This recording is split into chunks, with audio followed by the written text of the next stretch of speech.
नमस्कार मित्रांनो, आपण आतापर्यंत पाहत आलो इथं स्कॉलरशिपचं मॅथ्स आणि मॅथमधले आपण 27 ऑलमोस्ट पूर्ण लेसन पूर्ण केलेले आहेत. मधले हे 2 वगळता. तर आज आपण ह्या आपल्या लेसनमध्ये एक्सरसाइज 27.2 पाहणार आहोत. व्हिडिओ शेवटपर्यंत पहा. आपल्याला नक्कीच कुठल्याही प्रकारचं सूत्र फॉर्म्युला न वापरता देखील आपण पर्सेंटेजचे गणित अतिशय सोप्या आणि सहज अगदी कमी वेळेमध्ये सोडवू शकतो. अगदी तो प्रश्न कुठल्याही प्रकारचा जरी असेल तरी आपल्या साथी स्कॉलरशिपच्या लेव्हलच्या मानानं आल्या लक्षामध्ये. तर व्हिडिओ शेवटपर्यंत पहा. नक्कीच तुमचं संख्याचं निरसन इथे या ठिकाणी होणार आहे. चला तर बघूया आपला पहिला प्रश्न काय स्क्रीनवर बघा. Exercise 27.2 which of the following alternative means that 20% of the one number, we don't know that number, one number, we have to consider that, is equal to 20% of the other number, we don't know other number as well. Okay, so let's we consider the one number is equal to, ना अगोदर समजून घ्या इथे विचारलं काय ते सांगतो मी. अगोदर थांबा. One number is equal to X आणि जो सेकंड आहे तो अनदर नंबर आहे की नाही, अदर नंबर. त्याला आपण अदरच नंबर गृहीत धरूया म्हणजे तुम्हाला समजायला मुलांना सोपं जातं. Other number is equal to Y. समजलं, एक नंबर एक्स आहे आणि एक वाय आहे. तर 20%चा एक्स आणि 25%चा वाय असं त्याचं इक्वेशन तयार होईल. इथे विचारलं काय त्यांनी बघा. Which of the following from this option alternative means that 20% of one number 20% of X is equal to, म्हणजेच काय जे इक्वेशन तयार होणार आपलं कोणतं, 20% of X is equal to 25% of Y. हे असं इक्वेशन हे ऑलरेडीच इक्वल दाखवलेलं आहे. मग जेव्हा आपण याला काही सॉल्व्ह करू, जे सॉल्व्ह करून जे आन्सर येईल तेच आपलं उत्तर असणार आहे. त्यामुळे जास्त वेगळा विचार करायची ह्या प्रश्नामध्ये आवश्यकता नाही. त्याने ऑलरेडीच इक्वल टू दिले. फक्त हे सॉल्व्ह करत चला. एक्स आणि वायची व्हॅल्यू येईल. एक्स आणि वायची व्हॅल्यू आली की ते आपलं उत्तर झालं. त्याला ह्या स्वरूपामध्ये मांडायचं फक्त आपल्याला लक्षामध्ये. चला आपण एक one step by step solve करूया. यामध्ये काही कठीण गोष्ट नाही. ऑलरेडी दिले इक्वल टू दिलेला आहे की नाही, वेगळे फाटे फोडायची गरज नाही याच्यामध्ये. मग आता काय करणार तुम्ही, 20% आहे बरोबर. ह्यालाच आपण असं लिहू शकतो बघा, 20/100 इंटू एक्स बरोबर. आता किती मित्रांनो, 25/100 इंटू वाय.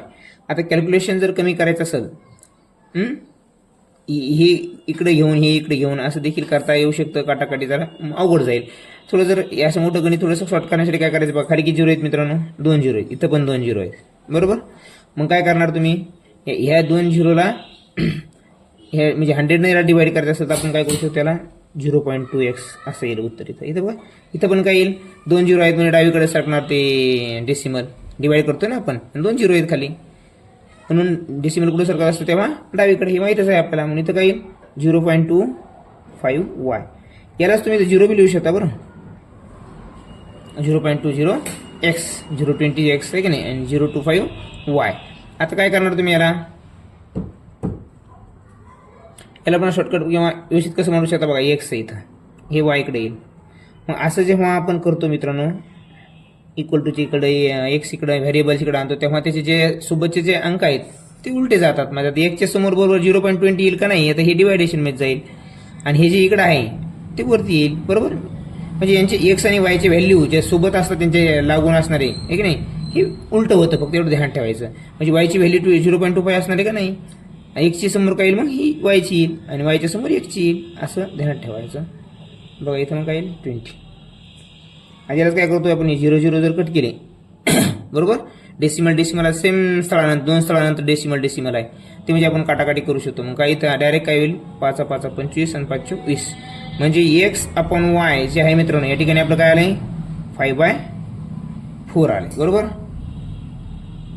मग आता मला सांगा, मग 5 बरोबर x आणि y बरोबर 4 येईल का, या ठिकाणी आन्सर आपलं जे येणार ते नाही. जेव्हा असं असतं तेव्हा मित्रांनो क्रॉस मल्टिप्लिकेशन असतं. काय असतं, क्रॉस मल्टिप्लिकेशन. या ठिकाणी मुलं इथपर्यंत येऊ शकतात.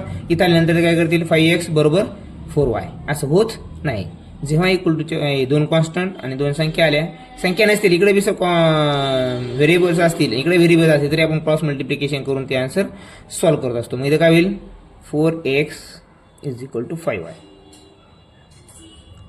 ही जी इक्वेशन सॉल्व्ह केल्यानंतरचं हे आहे ऑप्शन, ते आपलं खरं ऑप्शन आहे लक्षामध्ये.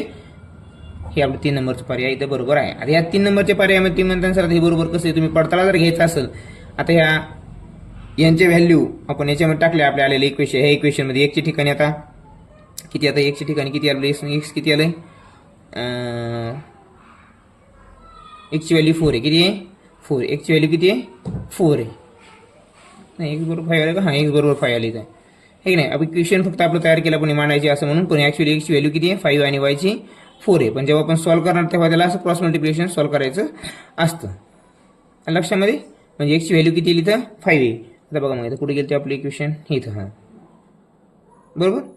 इथं काय करणार तुम्ही आता, एक किती एक्स बरोबर 5 म्हणजे काय 20 पंचे 100 आहे की नाही, आणि वाय बरोबर काय 4, 25 चौक 100 आलं. इकडे बाजू इकडे बाजू सारखी, हां म्हणजे पडताळा देखील आपण घेऊ शकतो आपल्याला आलेला आन्सर बरोबर आहे की नाही. आणि लक्षामध्ये इथं आपल्याला उत्तर फक्त काढायचं सांगितलं नाही, त्याने काय काढायचं सांगितलं फक्त की कोणती व्हॅल्यू हे दोन्हीचं इक्वेशन बरोबर करेल. तर हे काढण्यासाठी आपल्याला, किंवा तुम्ही ऑप्शन थ्रू बी जाऊ शकता डायरेक्ट, ही जी किंमत आली इथं आपले जे ऑप्शन आहेत, पण प्रत्येक ऑप्शन तुम्हाला पडताळून पाहावं लागेल. म्हणजे आपली येणारी व्हॅल्यू आता इथपर्यंत तुम्ही सॉल्व्ह करायचं, इथपर्यंत सॉल्व्ह केलं किंवा इथपर्यंत जर सॉल्व्ह केलं तुम्ही, इथपर्यंत सॉल्व्ह केल्यानंतर प्रत्येक हे घेऊन व्हॅल्यू घेऊन, आता इथं काय 4x, आता व्हॅल्यू म्हणून तुम्ही म्हणता कशी घ्यायची, आता 4x इज इक्वल टू 5 आहे, या ठिकाणी एक्सची व्हॅल्यू 4 घेणार का नाही, त्याला अगोदर काय करा, एक्स बाय 5च्या रूपामध्ये करा, हे असं एक्स बाय 5 हे की नाही.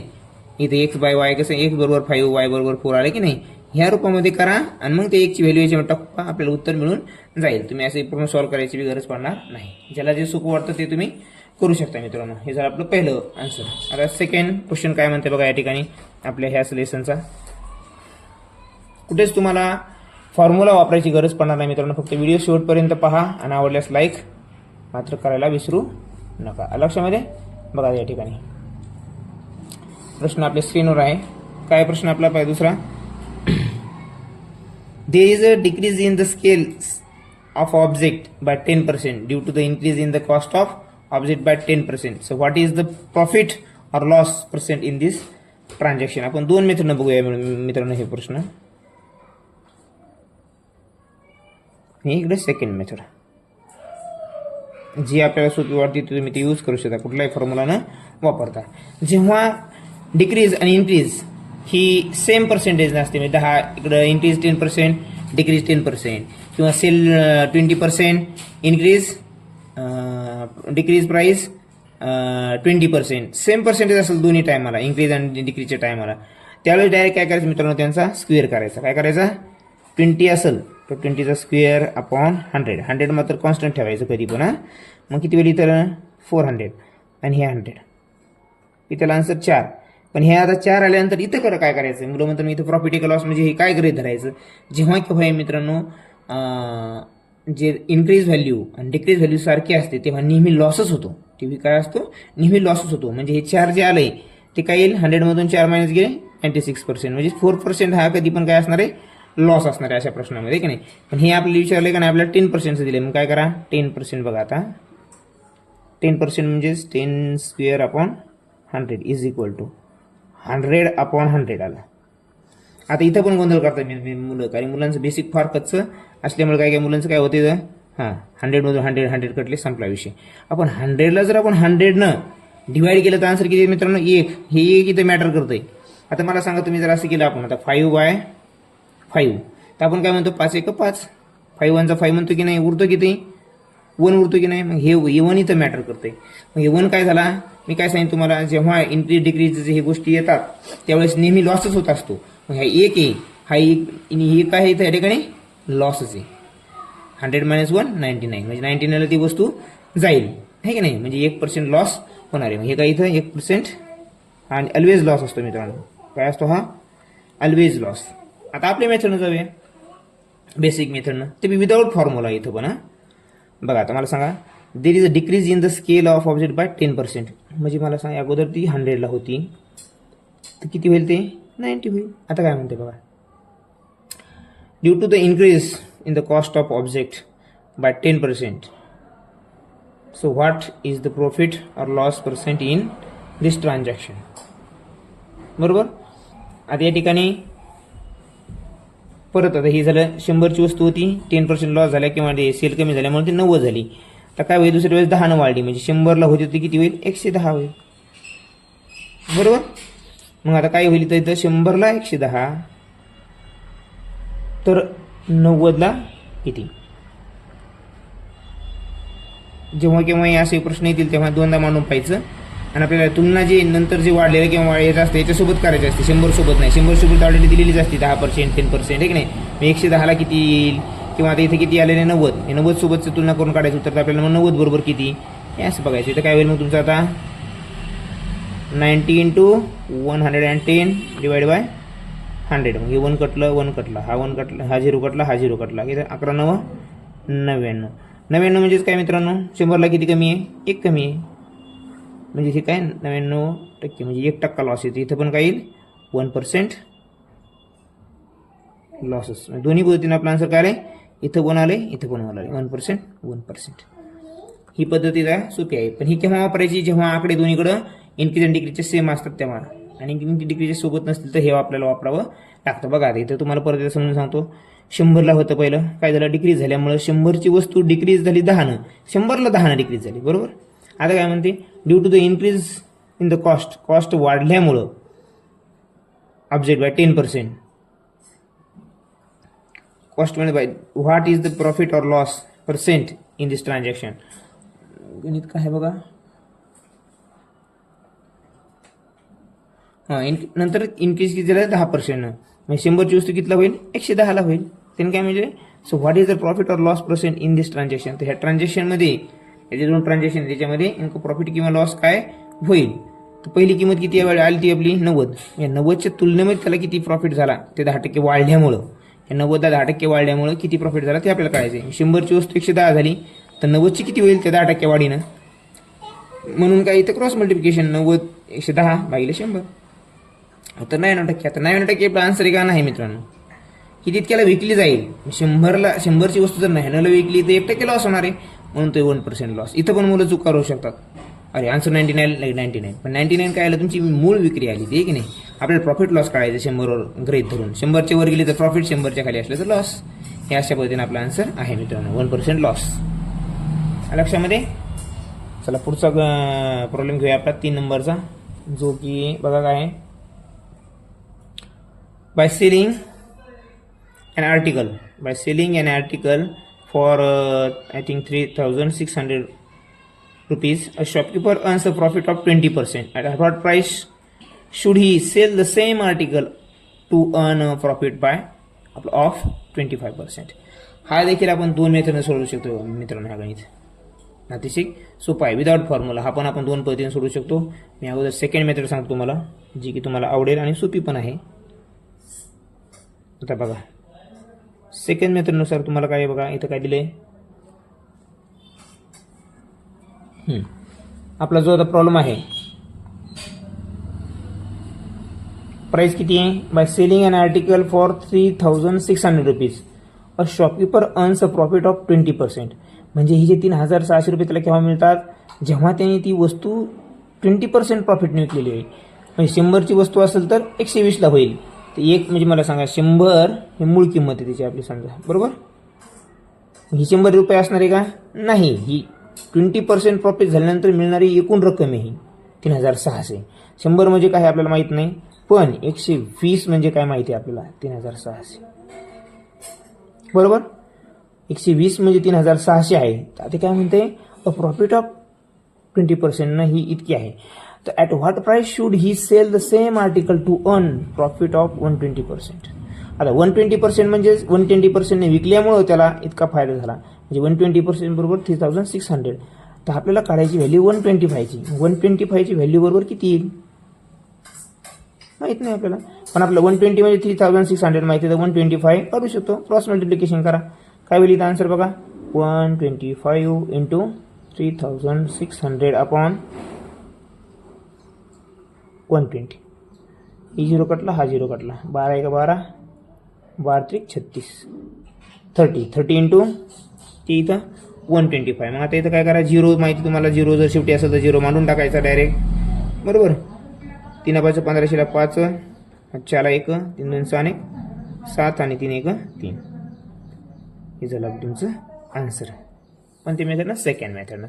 आता फर्स्ट मेथड आपली, जी की तुम्हाला सर्वसाधारण सर्व मुलांना समजू शकते. आता फर्स्ट मेथड काय सांगते बघा, वस्तू कितीला होती, हे 120 प्रॉफिटनं विकल्यामुळं त्याला, म्हणजे 120 म्हणजेच काय 3600, हे समजलं का बघा अगोदर महत्त्वाचं आहे.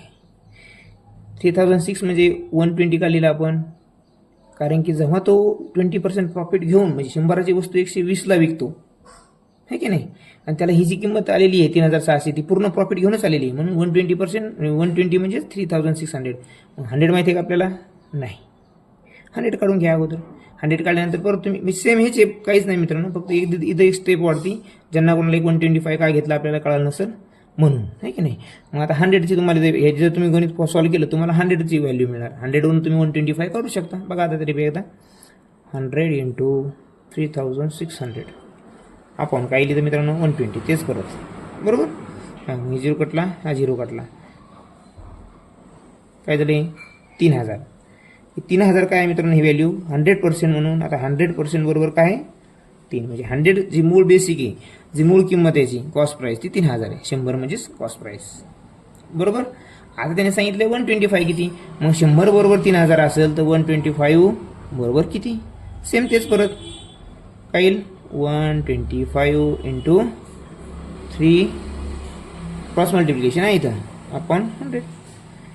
हे पण थोडं कॅल्क्युलेशन वाढतं, हे बी सोपं आहे. परत तेच आलं मित्रांनो, म्हणजे आन्सर किती येईल, हे तुम्हाला जे अपेक्षित आहे ते आपला आन्सर असणार आहे 4 नंबरचा. लक्षामध्ये प्रश्न खूप तुम्ही सहज पद्धतीने सोडू शकता मित्रांनो, फक्त व्हिडिओ शेवटपर्यंत पहा.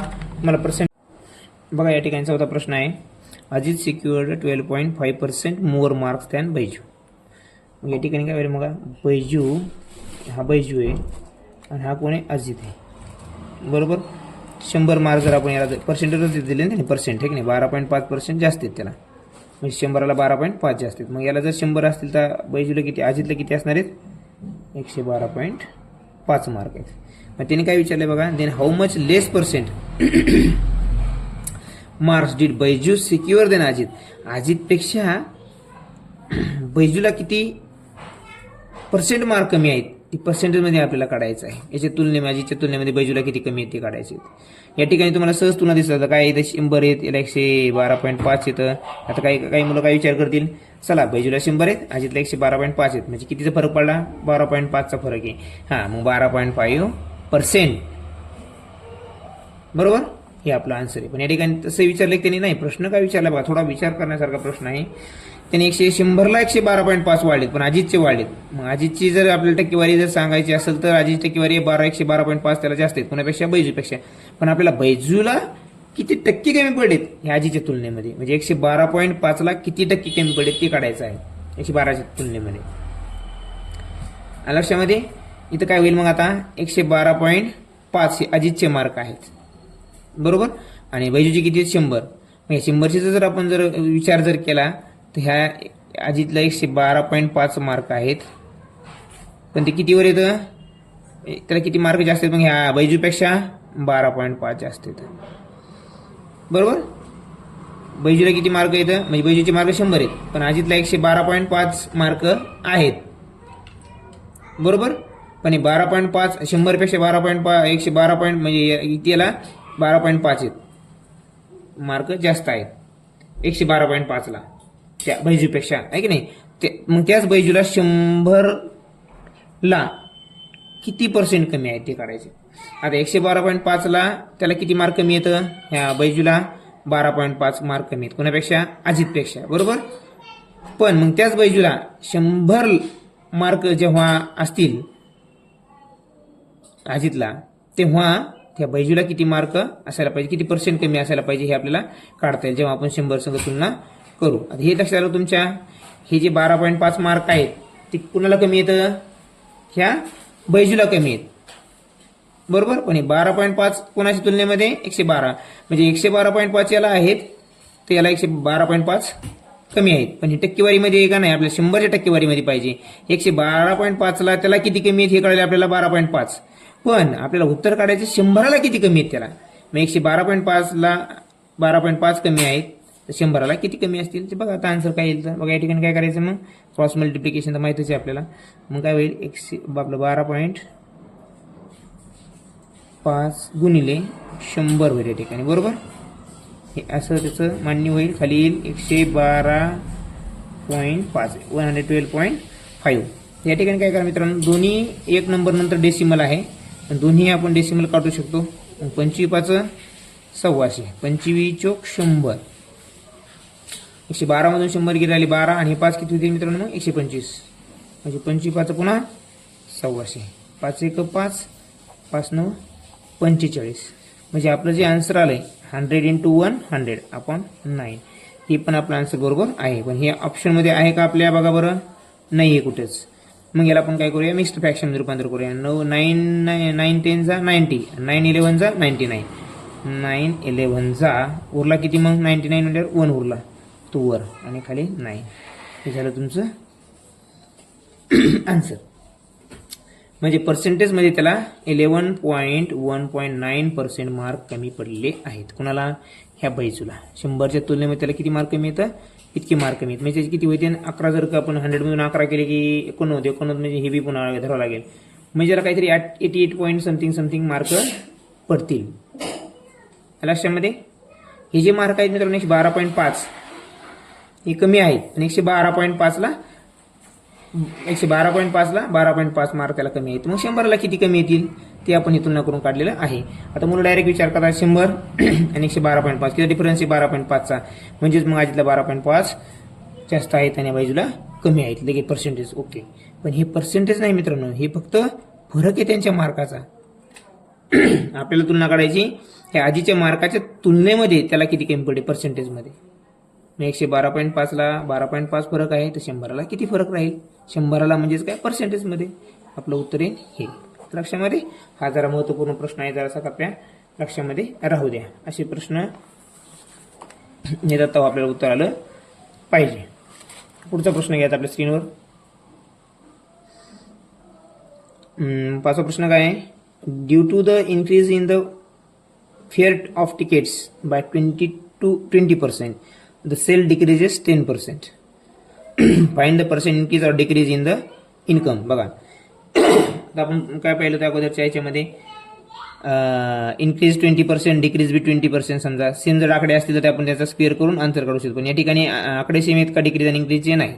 20 हा 10 आहे, बरोबर. त्यामुळे इथं असं करायची गरज नाही. आता पहिली तुलना करूया आपण. पहिली तुलना काय आहे, increase in the fare tickets by 20%, म्हणजे 100ला 20 वाढले. मग ते किती होईल, 100ला 20 वाढले म्हणजे 120 होईल, बरोबर. हे जर पहिलं इक्वेशन तयार. तर सेल डिक्रीजेस 10%, ते काय म्हणते, असं झाल्यामुळं सेल डिक्रीज झाला 10ला. मग 100ला जर तो जर सेल असेल 100 पहिला होत असेल त्याचा, तो झाला तो 90 होईल. बेस जर आपण त्या सेलचा जर 100 धरला तर तो 10% त्यांनी डिक्रीज झाला म्हणजे तो 90 होईल. तर आपल्याकडं काय आलेलं आहे, आपल्याला 120 आले. याची तुलना करायची आपल्याला. याच्या तुलनेमध्ये डिक्रीज की इन्क्रीज होईल ते. मग 120ला काय फरक पडेल, 120ला जर आपण घेतलं गृहीत आपली वस्तू, तर त्यामध्ये काय फरक पडेल त्या तुलनेमध्ये, 120च्या तुलनेमध्ये. 100ला 90.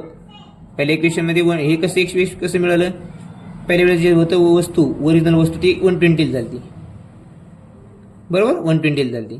ते काय म्हणते, सेल डिक्रीजेस. त्यामुळे सेल डिक्रीज झाला म्हणजे 100चा सेल होत असेल त्याचा 90च झाला, बरोबर. 120च्या तुलनेमध्ये काय फरक पडेल, आता बघा काय होईल तर 120 × 90 आपण काय आहे 100. 10 कटला, हा 10 हा 0. 12 108%. आणि तुम्हाला सांगितलं मी जेव्हा केव्हाही एक इन्क्रीज आणि डिक्रीज व्हॅल्यू येईल, जेव्हा सेम आकडे असतील तेव्हा नेहमी लॉस होत असतो. पण इथं काय बघा, जेव्हा वरची व्हॅल्यू वाढली, इन्क्रीजची व्हॅल्यू वाढलेली असते पर्सेंटेजमध्ये आणि डिक्रीजची कमी झाली असते, तेव्हा नेहमी प्रॉफिट होत असतो. मग या ठिकाणी 100 EDB 100च्या वर 8 आलेले आहेत, बरोबर. 100पेक्षा जास्त आकडा आला म्हणजे प्रॉफिट होत असतो. तो कितीने जास्त आहे, 8ने जास्त आहे. म्हणून 8% इन्क्रीज झाला त्याच्या सेलमध्ये. किती ना, 8%. तर ही किंमत 20% वाढली, पण सेल 10 जरी कमी झाला असला, सेल 10 जरी कमी झाला असला तरी या ठिकाणी काय होतं मित्रांनो, प्रॉफिटच होतं. आणि हेच फॉर्म्युला कोण वापरतात, मग आपल्याला दुकानदार वगैरे वापरतात. आपल्याला वाटतं अरे यार डिस्काउंट दिलं, कसं परवडत असं याला डिस्काउंट द्यायला. तर डिस्काउंटची खरी करामत इथे असते मित्रांनो, लक्षामध्ये. पण त्यांनी इन्क्रीज केलं 20%, सेल जरी त्याचा कमी झाला असला 10% तरी काही फरक पडत त्यांना नाही. सेल जरी कमी झाला तर त्याचं प्रॉफिट 10% जास्त आहे ते आहेच. लक्षामध्ये. चला पुढचं बघूया आपण. when the price of sugar increased by 10% and the sale decreased by 10%, how much difference was there in the amount of sale? तर अमाऊंट ऑफ सेलच्या याच्यामध्ये डिफरन्स किती असणार आहे तो आपल्याला इथं काढायचा आहे. पण या ठिकाणी इन्क्रीज काय आहे मित्रांनो, इन्क्रीजची व्हॅल्यू इन्क्रीज किती पर्सेंट नाही, 10%. डिक्रीज झालेली आहे त्याच्या व्हॅल्यूमध्ये असेल सेलमध्ये असेल ती किती आहे, 10% आहे. म्हणजे सेम आहे दोन्ही पण. काय आहे, सेम जर असेल तर सगळ्यात सोपं सांगितलं तुम्हाला मी, जे आकडा आहे जो इन्क्रीज डिक्रीजचा व्हॅल्यू आहे तिचे स्क्वेअर करायचा आपण 100 मात्र कधी बी कॉन्स्टंट राहणार आहे. इथं किती जरी 20 असेल, 25 असेल, 50 असेल, किती असते 100 मात्र सेम ठेवायचं आहे. मग 100/100 100 कट, पण 100 1 जा 100 1चा मॅटर पडतो इथं मित्रांनो. मग हा 1 खूप महत्त्वाचा आहे. मग मी काय सांगितलं तुम्हाला, what I told you that when the value of increase and decrease is the same that time always we make loss. मग येते 1% काय आहे, लॉस आहे मित्रांनो. म्हणजेच काय आपला आन्सर आहे, 1 नंबरचा आन्सर आहे या ठिकाणी. लक्षामध्ये. आता पुढचा प्रश्न बघा 7 नंबर. तो पण आपण याच्या अगोदर सॉल्व्ह केलेला आहेच अशा प्रकारचं. फक्त तुलना करायची मित्रांनो. तुम्हाला इक्वेशन तयार करता आलं की अगदी कमी वेळेमध्ये तुम्ही एकदम प्रभावी आन्सर सोडवू शकता. कसले अवघड याच्यामध्ये विदाउट फॉर्म्युला. आम्हीच monthly income is 45,000 rupees. Okay, which is 25% more than that of bridges. So what is the monthly income of bridges. आता ब्रिजेसची आपल्याला व्हॅल्यू, आपलं जी काही रक्कम आहे ती आपल्याला या ठिकाणी काढायची आहे. ते काय म्हणते बघा, आम्हीची मंथली इन्कम किती आहे, 45,000 तर माहिती आहे आपल्याला. पण ती काय आहे, विच इज 25% मोर आहे. म्हणजे मला सांगा 100 जर पगार असेल ते याला काय त्याचं नाव, ब्रिजेस. म्हणजे ब्रिजेस घेऊ आपण 100. तर हे आहे कोणी अमित. तर अमितला किती आली ते 25% जास्त आहे. म्हणजे 125 होईल त्या अमितची, बरोबर. पण आपल्याला माहिती आहे 125 अमित आहे, पण अमितची ऑलरेडी ॲक्च्युअली जी पगार आहे हातात पडणार ती 45% म्हणजे 45,000 आहे. म्हणजे आपल्याला एक गोष्ट कळाली, 125 म्हणजेच किती आहे, 45,000 आहे. समजते तुम्हाला. बघा ब्रिजेस किती आहे, ब्रिजेस कमी आहे त्याच्यापेक्षा, बरोबर नाही. ते त्यानं तिथं दिलेले आहे. मोर व्हॅल्यू जास्त पगार कोणाला आहे, अमितला आहे. मग 100ची जर होती, कितीने जास्त आहे अमित, 25%. म्हणजे 100ला 125 आहे. पण 125 म्हणजे ॲक्च्युअली 125ची व्हॅल्यू आपल्याला दिली 45,000. कारण काय म्हणते, Amit monthly income is 45,000 which is 25% more than that of Brijesh. ब्रिजेसपेक्षा 25% जास्त आहे. म्हणजेच काय, 100ची असेल तर 125ची पगार आहे, पण पर्सेंटेजमध्ये 125. आणि 125 म्हणजेच 45,000 माहिती आहे आपल्याला, बरोबर. मग आपण दाखवू शकतो ना, 125 बरोबर 45,000 तर 100 बरोबर हाऊ मच. आता करा cross multiplication. 100 into 45,000 divide by 125. आता तुम्ही करू शकता 25 100 आणि 25 100. पुन्हा 5 1 5 5 9 45 9,000. किती ते 100 म्हणजे किती,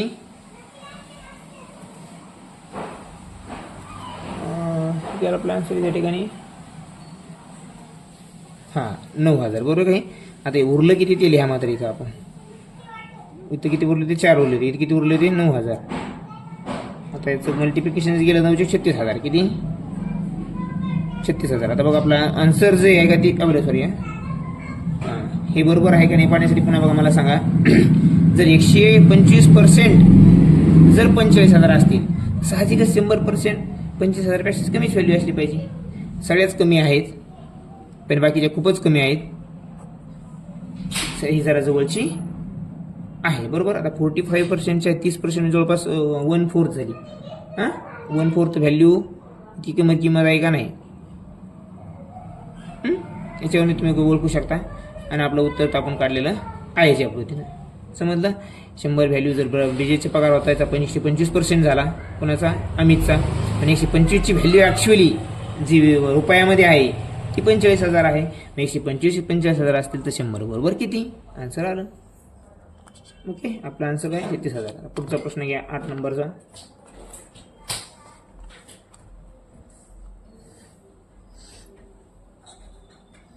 आता 8 नंबरचा प्रश्न बघा. यामध्ये काय विचारले, Rahul purchases the school bag labelled, same त्याच प्रकारचा प्रश्न आहे मित्रांनो. 1200 rupees. The shopkeeper gave him 1/2% discount. म्हणजे 100 तो किती डिस्काउंट देतो त्याला, 12.5. 1.2 म्हणजेच काय, 12.5 डिस्काउंट देतो 100ला. मग 1200ला किती, असं त्याचं इक्वेशन तयार आहे मित्रांनो. So how much amount did Rahul pay to the shopkeeper. काय मित्रांनो, टू द शॉपकीपर. मला सांगा डिस्काउंट किती आहे, लिहूया आपण इथं एक स्टेप बाय स्टेप. मी तुम्हाला सोपं जाईल कसं तुलना करायची. डिस्काउंट किती आहे, 12.5%. म्हणजे 100ला 12.5. म्हणजे वस्तू जर 100ची असेल त्याला जर 12.5 डिस्काउंट दिलं तर ती व्हॅल्यू काय होईल मित्रांनो, म्हणजे 87.5 रुपीज त्याला द्यावे लागतील दुकानदाराला, जर 100ची वस्तू जर रेट धरली. पण त्यांनी दिलं आहे आपल्याला ऑलरेडी. ती स्कूल बॅग कितीची आहे, 1200ची आहे. त्याच्या डिस्काउंट एवढे दिले. म्हणजे जी वस्तू जो स्कूल बॅग आहे ती किती, तिची ओरिजिनल प्राईस किती होती, यासारखं धरूया आपण, 1200 होती. डिस्काउंट दिल्यानंतर ती प्राईस किती राहणार आहे, साहजिकच ती 1200पेक्षा कमी असणार आहे. कारण डिस्काउंट 100ला 12.5 आहे, तर मग 1200ला किती लक्षामध्ये. कारण ती लेबल्ड आहे, त्यांनी तितके 1200ला विकत घेतली का नाही, ती लेबल्ड प्राईस आहे. त्याने किती दिले पैसे त्या दुकानदाराला ते काढायचं आहे आपल्याला. म्हणजे काय, डिस्काउंट सोडून त्याने किती दिले ते काढायचे. मग 100ला आपल्याला माझे डिस्काउंट किती आहे, तर 1200ला किती. आता तुम्ही याचं क्रॉस मल्टिप्लिकेशन करू शकता. 1200 गुणिले 87.5 डिवाइड बाय 100. मग आता सोपं इथं, ही 0 कट कर, हा 0, हा 0, हा 0 गेला. आता सोपं आहे तुम्हाला कॅल्क्युलेशन करणं. 12साठी 12 60, 60ला 0, कॅरी 6, 12 7 84 आणि 6 90, 90ला आपलं 0, सॉरी इथं 0 कॅरी 9. मग 12 8 96, 96 आणि 9 105, 105. आणि इथं डेसिमल आहे मित्रांनो, एका अंकानंतर डेसिमल आहे. म्हणून आपल्या आन्सरमध्ये पण एका अंकानंतर डेसिमल द्यायचं आहे इथे. आपलं उत्तर काय आलं, 1050 सॉरी, हे आपलं आन्सर आलं आहे. बघा, कुठला फॉर्म्युला वापरला का आपण नाही, विदाउट फॉर्म्युला वापरून देखील गणित आपल्याला सहज आणि सोप्या पद्धतीने करता येतं. फक्त तुम्हाला कळायला पाहिजे, डिस्काउंट म्हणले की वस्तू जर 100ची असेल तर ती कमी होणार आहे डिस्काउंट दिल्यामुळं, आणि प्रॉफिट असेल, इन्क्रीज झाले असेल तर 100वर तेवढी प्राईस वाढवायची. इक्वेशन तयार करायचं असं, तुमचा आन्सर सहज तुम्ही सोडवू शकता अगदी कमी वेळेमध्ये. आलं लक्षामध्ये. असं नाही की तुम्ही ट्रिक फक्त इथेच वापरू शकता, तुम्ही कुठेही ट्रिक वापरू शकता या विदाउट फॉर्म्युल्याच्या.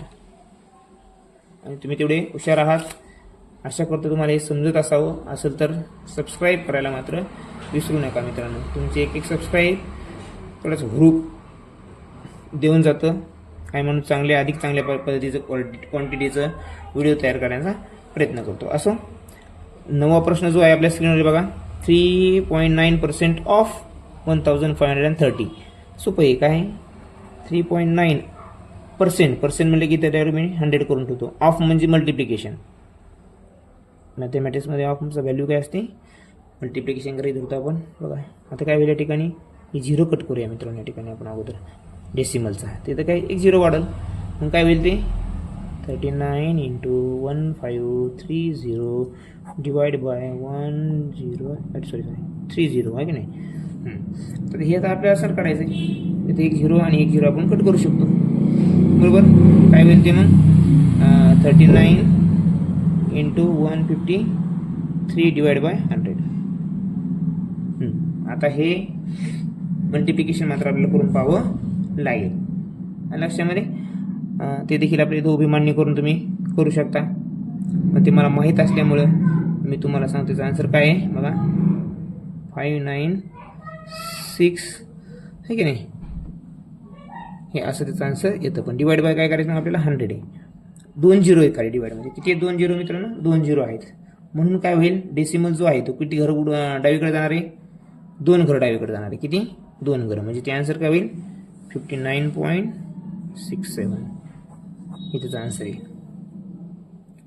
हे सोपं गणित आहे, तुम्हाला ते सहज येते. त्यामध्ये काही जास्त स्पष्टीकरण द्यायची गरज नाही आहे तुम्हाला. फक्त त्यामध्ये काय आहे महत्त्वाचं पॉईंट, मल्टिप्लिकेशन. मल्टिप्लिकेशनची बी तुम्हाला शॉर्टकट ट्रिक सांगितलेली आहे की नाही. सम ऑफ डिजिट वापरायचं या ठिकाणी, पण डिवाइड आल्यामुळं सम ऑफ डिजिट मी वापरलं नाही. त्याचा पण रूल आहे, सांगेल तुम्हाला मी. काही डिवायडेशन असताना सम ऑफ रूल कसं वापरायचं, सम ऑफ डिजिट. बघा, a sphere weighing 5 kg is made up from alloy of copper and zinc. If it contains 35.5% zinc. Zinc किती याच्यामध्ये? 35.5.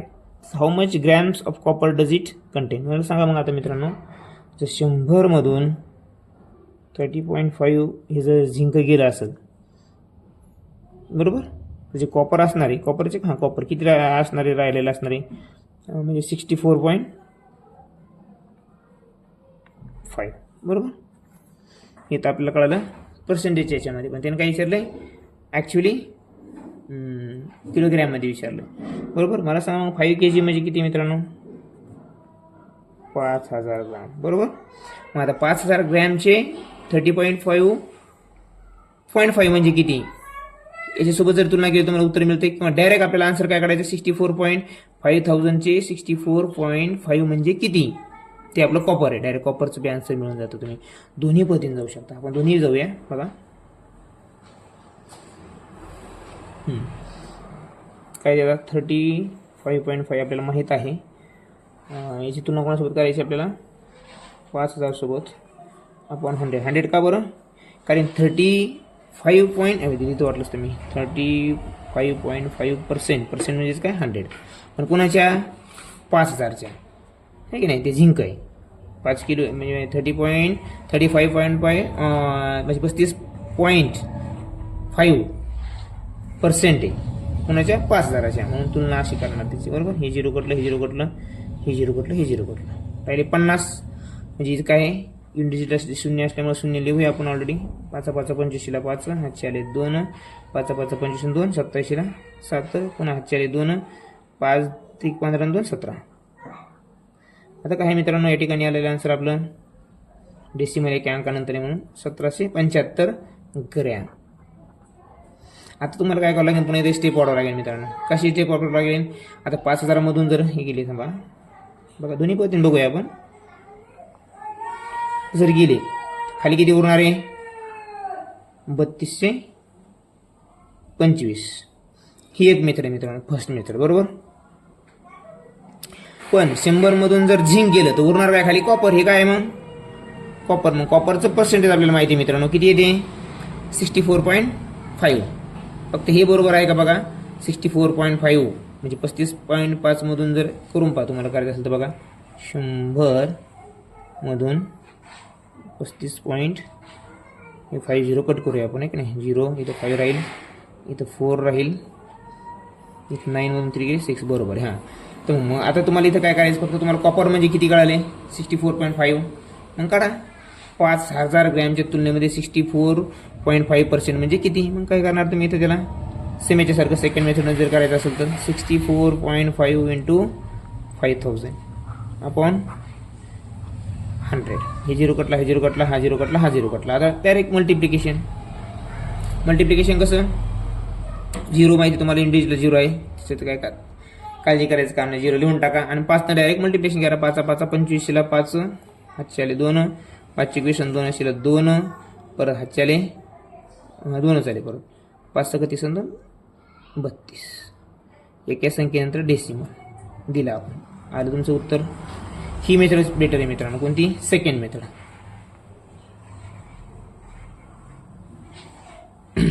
ही तुमची वेळ वाचवणारी आहे. इथं काय तुम्हाला जर माहिती, तुम्हाला झिंक माहिती आहे किती पर्सेंटेजचं, 35.5. 5000 ग्रॅमच्या तुलनेमध्ये तुम्ही ते काढलं, ते आलं इतकं. त्यातून पुन्हा काय करायचं, वजा करायचं, पुन्हा 5000 मधून हे उरलेलं तुमचं कॉपर राहील. पण तुम्हाला कॉपरचं प्रमाण डायरेक्ट माहिती आहे अगोदर, आपण दिलेल्या माहितीवरून काढलं अगोदर. ते किती आलं, 64.5. हेच आपल्याला काढायचं ग्रॅममध्ये.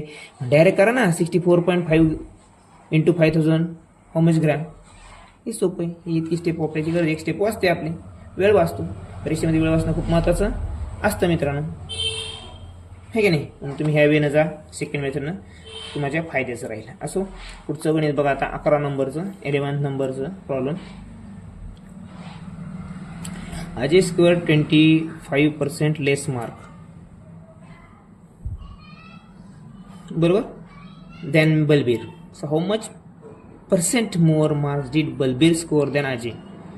बघा आता अजय एक आहे याच्यामध्ये, दुसरा कोण आहे मित्रांनो, बलबीर आहे. बरोबर. आता बलबीरचे मार्क किती येतं, 100 आहेत. किती, 100 बलबीरचे आहेत. तर अजयला किती कमी पडले, 25 मार्क कमी पडलेत. पर्सेंट 100ला 25 कमी पडलेत अजयला. मग बलबीरला 100 आहेत, तर या अजयला 25 कमी म्हणजे अजयला किती असणार आहे, 75 असणार आहे. किती असणार आहेत, 75 असणार आहेत. आता काय म्हणते ते, so how much percent more marks did Balbir score than Ajay. मग अजयपेक्षा याला किती मार्क जास्त मिळाले, कोणाला, बलबीरला. किती पर्सेंट, बरं सॉरी किती पर्सेंट. मग ओरिजिनल मार्क किती आहेत, 75. किती मार्क आहेत अजयचे ओरिजिनल, 75. मग हे 75च्या तुलनेमध्ये बलबीरला 100 आहेत. म्हणजे बलबीरला जे मार्क आहेत ते 75ला किती जास्त आहेत, 25 जास्त आहेत. ही ओरिजिनलची तुलना आहे मित्रांनो, कायची, ओरिजिनल आपण जी गरीब धरलेली त्याला, आहे की नाही. मग त्यानुसार 75चे अजयचे मार्क होते, ते किती झाले बलबीरचे, तेव्हा बलबीरचे होते 100. म्हणजे बलबीरला किती जास्त पडे, 25 जास्त पडे. कोणाच्या तुलनेमध्ये, 75ला 25 जास्त आहेत बलबीरला. समजते या ठिकाणी तुम्हाला. हे 75 मार्काची तुलना केली अजयच्या, तर ते बलबीरला 25 जास्त आहेत अजयपेक्षा. पण हे कशाला जास्त आहेत, 75ला. 75ला 25 जास्त आहेत मित्रांनो. 75ला किती जास्त आहेत, 25 जास्त आहेत. 100ला किती, कारण आपल्याला तुलना काय करायची सांगितली, पर्सेंटेजमध्ये आन्सर करायचं आपल्याला, पर्सेंटेजमध्ये. म्हणून हे मान्य करणं गरजेचं आहे मित्रांनो. मार्कामध्ये तुम्ही सहज सांगू शकता, 100ला याला 25 कमी येतं, याला बलबीरच्या तुलनेमध्ये तुम्ही अजयला किती मार्क कमी आहेत पर्सेंटेजमध्ये सांगू शकता, 25% कमी आहेत. पण अजयच्या तुलनेमध्ये, त्याने अजयच्या तुलने करून विचारलेलं आपल्याला, अजयच्या तुलनेमध्ये त्याला किती जास्त मार्क मिळाले. पण अजयला तर 75 आहेत. 75ला 25चा फरक आहे, तर 100ला कितीच फरक होईल.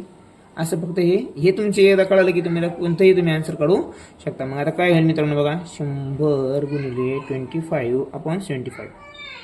असे 2-3 प्रश्न सोडवा, किंवा मागचे 2-3 प्रश्न जे झालेले आहेत आपले ते रिपीट करा एकदा, पहा रिव्हिजन आपल्या मोबाईलमध्ये, हे आपल्या चॅनलवर तुमचे प्रॉब्लेम सॉल्व्ह होऊन जाईल. 25×1 = 25, 25×3 = 75. बरोबर. राहिलं काय मित्रांनो आपल्याकडे, मग आता 100 आणि खाली काय आहे, 3. बरोबर. आधीला काय होईल, 3 3 9, पुन्हा 10, 3 3 9, पुन्हा 1 राहिलं मित्रांनो. पुन्हा काय राहिलं, 1 राहिलं, पुन्हा 10 होईल. बरोबर.